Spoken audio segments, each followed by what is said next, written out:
ശരി, T V Prasad കൂടി ചേരുന്നു. പ്രസാദ്, പക്ഷേ ജമാഅത്തെ ഇസ്ലാമിയുടെ ആരോപണങ്ങൾ അല്ലെങ്കിൽ UDF മുഖ്യമന്ത്രിക്കും CPM-നുമെതിരെ ഉയർത്തിയ ആരോപണങ്ങൾ ജമാഅത്തെ ഇസ്ലാമി ബന്ധമൊക്കെ തന്നെ പൂർണ്ണമായും നിഷേധിക്കുന്നതാണ് നമ്മൾ കണ്ടത്. ഈ വിഷയത്തിൽ മുഖ്യമന്ത്രിയുടെ ഒപ്പം CPM-ന്റെ ഒരു നിലപാട് എന്താണ്?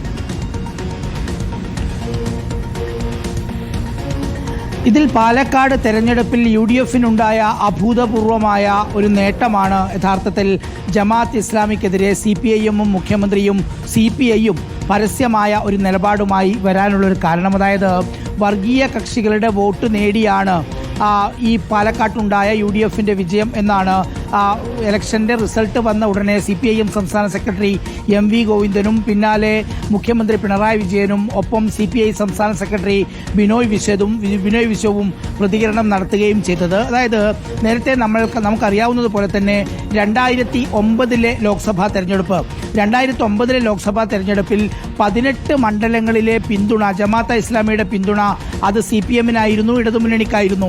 പരസ്യമായി അന്ന് അവർ പ്രഖ്യാപിക്കുകയും ചെയ്തു. അതായത് അഹമ്മദ്, ശശി തരൂർ, അതുപോലെ KV തോമസ് ഈ 3 ആളുകളെ പരാജയപ്പെടുത്തണമെന്ന് പരസ്യമായി പറഞ്ഞുകൊണ്ടായിരുന്നു അന്ന് ജമാഅത്ത് ഇസ്ലാമിയുടെ പിന്തുണ. പക്ഷേ അതിൽ മുഖ്യമന്ത്രി പറയുന്നത് പോലെ CPM-ഓ അല്ലെങ്കിൽ ഇടതുമുന്നണിയോ ജമാഅത്തെ ഇസ്ലാമിയുമായി ഒരു ചർച്ച നടത്തി പിന്തുണ തേടിയിരുന്നോ എന്ന കാര്യത്തിൽ മാത്രമാണ് ഇപ്പോൾ സംശയമുള്ളത്. കാരണം മുഖ്യമന്ത്രിയുടെ വാക്കിൽ തന്നെ ഒരു കാര്യം വ്യക്തമാണ്. പല ഘട്ടങ്ങളിലും അവർ അവരുടേതായ സ്വതന്ത്ര നിലപാട് സ്വീകരിച്ചിരിക്കാം. പക്ഷെ ഒരു ഘട്ടത്തിലും CPIM-ഓ ഇടതുമുന്നണിയോ ജമാഅത്തെ ഇസ്ലാമിയുടെ പിന്തുണ തേടിയിട്ടില്ല എന്നുള്ളതാണ്. 2009 ലോക്സഭാ തെരഞ്ഞെടുപ്പിന് ശേഷം 2011 നിയമസഭാ തെരഞ്ഞെടുപ്പിൽ 124 മണ്ഡലങ്ങളിലാണ് ജമാഅത്തെ ഇസ്ലാമി ഇടതുമുന്നണിക്ക് പിന്തുണ നൽകിയത്. അന്ന് ജമാഅത്തെ ഇസ്ലാമിയുടെ പിന്തുണയുമായി ബന്ധപ്പെട്ട് CPM-ലെ ചില നേതാക്കൾക്കിടയിൽ ഒരു പരസ്യമായ വാഗ്വാദം കൂടി വരുന്ന ഒരു സ്ഥിതിയുണ്ടായി.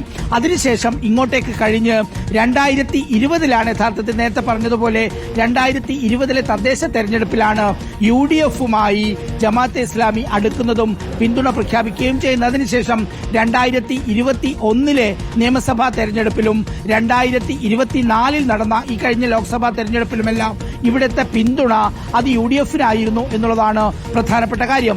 ഇപ്പോൾ പിണറായി വിജയനായാലും MV ഗോവിന്ദനായാലും ബിനോയ് വിശ്വമായാലും പറയാൻ ശ്രമിക്കുന്നത് ജമാഅത്തെ ഇസ്ലാമി ഒരു വർഗീയ പ്രസ്ഥാനമാണ് എന്നുള്ളതാണ്. യഥാർത്ഥത്തിൽ BJP-യുടെ ഈ കടന്നുവരവ് അല്ലെങ്കിൽ BJP-യുടെ മുന്നേറ്റം അത് ഏതെങ്കിലും രീതിയിൽ തടയാൻ പറ്റുമോ, അതല്ലെങ്കിൽ UDF-നുണ്ടാകുന്ന വലിയ തോതിലുള്ള ഈ വളർച്ചയെ എങ്ങനെയെങ്കിലും തടയാൻ പറ്റുമോ എന്നുള്ള ഒരു രാഷ്ട്രീയ തീരുമാനത്തിന്റെ ഭാഗമായി തന്നെയാണ് ഇത്തരമൊരു നിലപാടിലേക്ക് ഇടതുമുന്നണി നേതാക്കൾ പോകുന്നത്. എന്തായാലും പിന്തുണ കിട്ടിയില്ല എന്നെവിടെയും മുഖ്യമന്ത്രി പറയുന്നുമില്ല. അങ്ങനെ പിന്തുണ ആവശ്യപ്പെട്ടില്ല, ചർച്ച നടത്തിയില്ല എന്നുള്ളതാണ് മുഖ്യമന്ത്രിയുടെ ഒരു ഭാഗം. ഇനിയിപ്പോൾ കാര്യങ്ങൾ തെളിഞ്ഞു വരേണ്ടത് അത്തരം ചർച്ച നടത്തിയിരുന്നോ പിന്തുണ തേടിയിരുന്നോ എന്നതിലാണ്. വിനീത.